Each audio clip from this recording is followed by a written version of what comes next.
Assalamualaikum warahmatullahi wabarakatuh. Perkenalkan, nama saya Sri Wardani dengan NIM H02220006. Di sini saya salah satu anggota dari kelompok 4 yang akan membawakan materi mengenai manusia dan lingkungannya.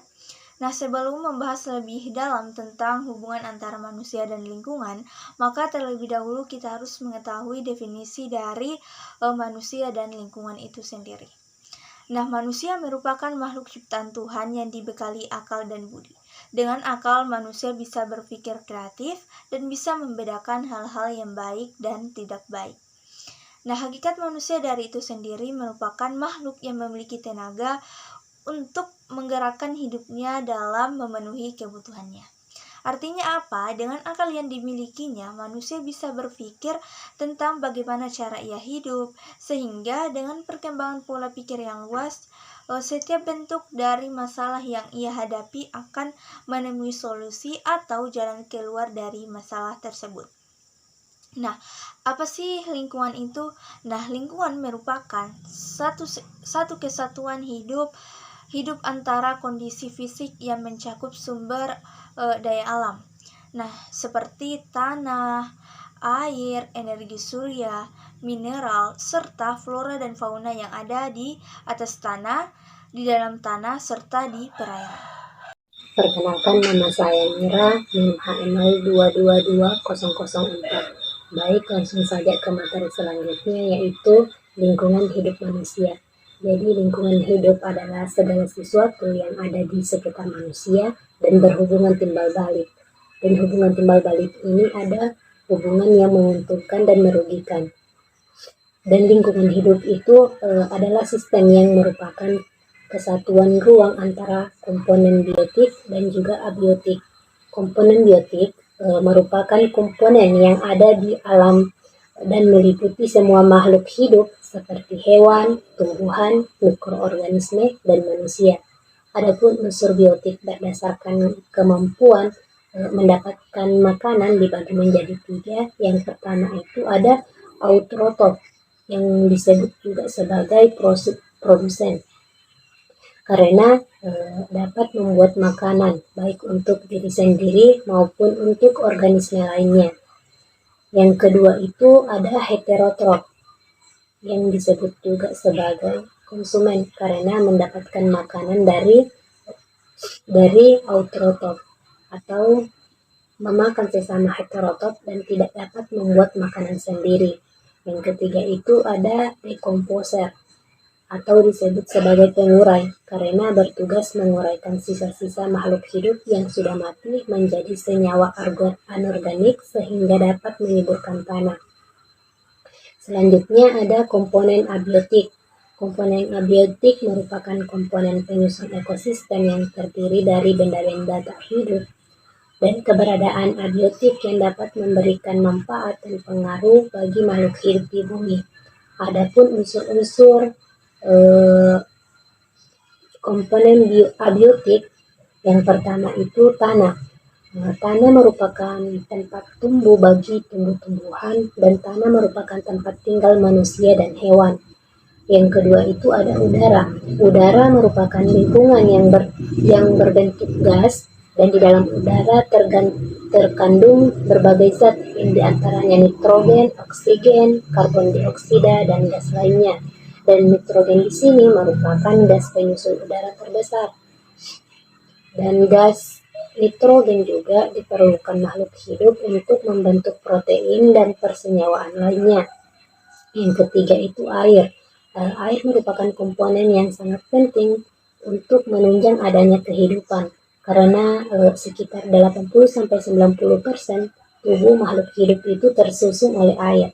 Yang keempat itu matahari. Matahari merupakan sumber energi terbesar bagi makhluk hidup di bumi, dan tumbuhan memanfaatkan cahaya matahari secara langsung dalam fotosintesis, sedangkan hewan dan manusia memanfaatkan cahaya matahari melalui tumbuhan dan produsen lainnya. Yang terakhir yaitu suhu atau temperatur. Jadi suhu ini sangat mempengaruhi makhluk hidup. Makhluk hidup itu rata-rata dapat bertahan hidup pada kisaran suhu 0-40 derajat Celcius, dan suhu ideal bagi kelangsungan makhluk hidup itu sekitar 27 derajat Celcius. Assalamualaikum warahmatullahi wabarakatuh. Perkenalkan, nama saya Grace. Di sini saya akan membahas tentang faktor-faktor dalam lingkungan. Nah, yang pertama itu rantai makanan. Rantai makanan yakni siklus makanan antara produsen, konsumen, atau pengurai baik darat, lautan, dan udara. Nah, yang kedua itu habitat, di mana setiap jenis makhluk hidup memiliki tempat hidup tertentu dengan keadaan-keadaan tertentu. Nah, yang ketiga itu populasi. Menurut batas dalam ekologi, populasi adalah jumlah seluruh individu dari jenis spesies yang sama pada satu tempat atau daerah tertentu dalam suatu waktu tertentu. Nah, salah satu faktor yang menentukan besarnya populasi adalah kelahiran menambah besarnya populasi, sedangkan kematian mengurangi populasi. Nah, yang terakhir itu biosfer. Komunikasi bersama-sama dengan faktor-faktor abiotik di tempatnya membentuk ekosistem. Ekosistem ini terdapat di seluruh permukaan bumi baik darat, laut, dan udara. Ekosistem ini berhubungan satu sama lain dengan tidak ada batas tegas antara satu ekosistem dengan ekosistem lainnya. Seluruh ekosistem di permukaan bumi inilah yang disebut dengan biosfer. Thank you. Baik, nama saya Yon Purnacita. Saya akan melanjutkan materi tentang permasalahan-permasalahan yang mengancam lingkungan. Ada banyak permasalahan yang mengancam lingkungan kita saat ini. Yang pertama itu adalah perkembangan manusia yang terus meningkat. Nah, perkembangan penduduk yang terjadi di dunia ini itu sangat mengancam lingkungan karena bisa saja terjadi banyak hal yang tidak kita inginkan. Misalnya di Pulau Jawa itu perkembangan penduduknya sangat besar sehingga menimbulkan pergeseran tanah yang sangat besar dan itu memungkinkan Pulau Jawa untuk tenggelam. Kemudian kedua itu pemanasan global. Pemanasan global ini juga sangat mempengaruhi lingkungan. Dalam kapasitasnya, efek rumah kaca yang sangat sudah banyak di dunia saat ini itu yang menimbulkan terjadinya pemanasan global. Kemudian dari situ dilihat juga bahwa pemakaian manusia khususnya AC itu sudah terlalu banyak. Dan dalam AC itu terdapat kandungan klorofluorokarbon yang kemudian memicu pemanasan global karena itu dapat merobek lapisan ozon. Hal yang berikut yaitu pencemaran udara. Ini banyak terjadi pada pabrik-pabrik yang kemudian mencemari lingkungan yang bisa berdampak kepada kesehatan lingkungan dan juga kesehatan masyarakat.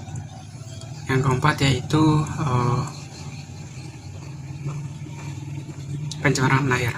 Pencemaran air ini dalam dunia kewirausahaan itu terjadi karena perusahaan itu tidak ramah lingkungan sehingga banyak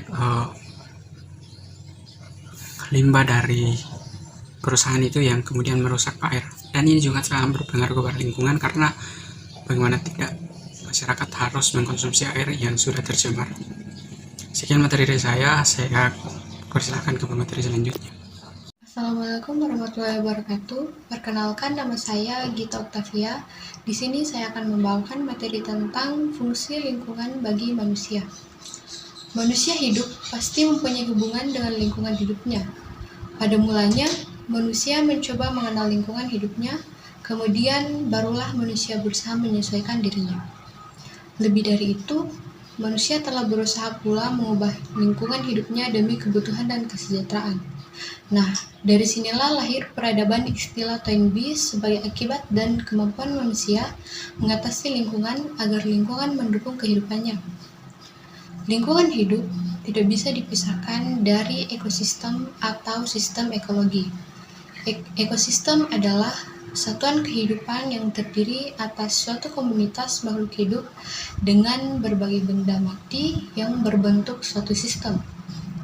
Lingkungan hidup pada dasarnya adalah suatu sistem kehidupan di mana terdapat campur tangan manusia terhadap tatanan ekosistem. Segala yang ada pada lingkungan dapat dimanfaatkan oleh manusia untuk mencukupi kebutuhan hidupnya, karena lingkungan memiliki daya dukung, yaitu kemampuan lingkungan untuk mendukung peri kehidupan manusia dan makhluk hidup lainnya. Arti penting lingkungan bagi manusia adalah sebagai berikut. Yang pertama, lingkungan merupakan tempat hidup manusia.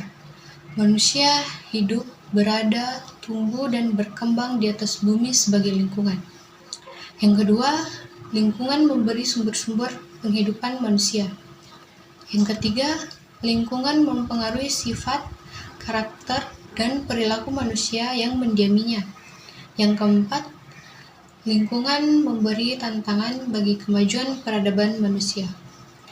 Dan yang kelima, manusia memperbaiki, mengubah, bahkan menciptakan lingkungan untuk kebutuhan dan kebahagiaan hidup. Pentingnya lingkungan hidup ini telah disadari oleh masyarakat internasional.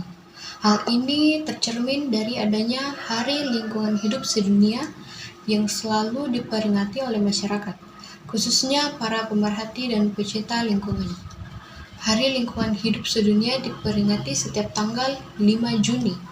Peringatan Hari Lingkungan Hidup Sedunia dimaksudkan untuk menggugah kepedulian manusia dan masyarakat pada lingkungan hidup yang cenderung semakin rusak. Baik, perkenalkan nama saya Rizky Amalia. Di sini saya akan menjelaskan tentang dampak lingkungan yang tidak baik. Langsung saja. Lingkungan sehat dan bersih merupakan harapan semua orang. Namun, lingkungan tersebut tidak dapat tercipta apabila hanya mengandalkan individu atau suatu kelompok saja. Terciptanya lingkungan sehat tentunya merupakan tanggung jawab semua orang. Apabila lingkungan sehat dapat terwujud, setiap insan dapat tinggal dengan nyaman dan terhindar dari berbagai permasalahan-permasalahan lingkungan. Selain itu, lingkungan yang tidak sehat dapat menimbulkan pula beberapa dampak-dampak negatif, yaitu yang pertama, menurunnya kualitas udara dan air. Lingkungan yang gersang dengan pepohonan yang sedikit berdampak negatif bagi kesehatan, terutama paru-paru, kualitas udara menurun karena tidak adanya pohon yang mampu menyerap karbon dioksida di udara. Berkurangnya pohon juga berpengaruh pada kualitas air. Pohon memiliki kemampuan untuk menyimpan cadangan air sehingga apabila pohon ini berkurang, cadangan air tanah pun kian pula akan berkurang. Yang kedua, meningkatnya risiko terkena berbagai penyakit lingkungan. Sehat berdampak langsung terhadap kondisi kesehatan orang yang tinggal di sekitarnya. Apabila lingkungan sekitar cenderung kotor dan tidak sehat, terdapat beberapa penyakit yang dapat timbul sebagai dampaknya. Sebagai contoh, penyakit ispa yang disebabkan oleh adanya polusi udara, disentri yang disebabkan oleh sanitasi yang buruk, serta malaria dan demam berdarah. Dan yang terakhir, meningkatnya resiko bencana banjir. Mengapa demikian? Terbiasa menggunakan produk sekali pakai serta membuang sampah sembarangan merupakan dua perilaku yang dapat berujung dengan meningkatnya risiko banjir. Apabila musim hujan datang, dengan adanya penumpukan sampah di saluran air, aliran air akan menjadi terhambat dan akhirnya akan meluap. Banjir pun juga dapat menjadi awal berbagai penyakit, seperti penyakit kulit dan leptospirosis, serta masih banyak penyakit lainnya. Baik, sekian pemaparan materi saya. Terima kasih.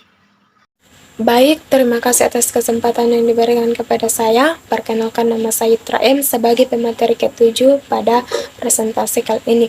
Yang saya akan bahas di sini mengenai manusia merusak lingkungan. Manusia sebagai penguasa lingkungan hidup di bumi berperan besar dalam menentukan kelestarian lingkungan hidup. Manusia diciptakan Tuhan yang berakal budi, mampu mengubah wajah dunia dari pola kehidupan sederhana sampai ke bentuk kehidupan modern seperti sekarang ini. Namun sayang sekali, seringkali apa yang dilakukan manusia tidak diimbangi dengan pemikiran apa yang akan terjadi pada kehidupan generasi berikutnya. Banyak kemajuan yang diraih oleh manusia membawa dampak buruk terhadap kelangsungan lingkungan hidup kita. Nah, beberapa bentuk kerusakan lingkungan hidup karena faktor manusia. Yang pertama, terjadinya pencemaran. Pencemaran ini terjadi pada pencemaran udara, air, tanah, dan suara sebagai dampak adanya kawasan industri. Kemudian yang kedua, terjadinya banjir. Sebagai dampak buruknya drainase atau sistem pembuangan air dan kesalahan dalam menjaga daerah aliran sungai dan dampak pengerusakan hutan. Kemudian yang ketiga, terjadinya tanah longsor. Sebagai dampak dari rusaknya hutan. Beberapa ulah manusia yang baik secara langsung maupun tidak langsung membawa dampak pada kerusakan lingkungan hidup, antara lain yaitu penebangan hutan secara sembarangan tanpa melakukan kembali penanaman pohon, kemudian pemburuan liar, kemudian merusak hutan bakau, yang selanjutnya penimbunan rawa-rawa untuk pemukiman, pembuangan sampah di sembarang tempat. Nah, ini pembuangan sampah di sembarang tempat banyak sekali merusak akan lingkungan hidup yang akan memicunya terjadi banjir. Kemudian yang berikutnya bangunan liar di daerah aliran sungai, dan yang berikutnya pemanfaatan sumber daya alam secara berlebihan di luar batas. Demikian materi yang dapat saya sampaikan.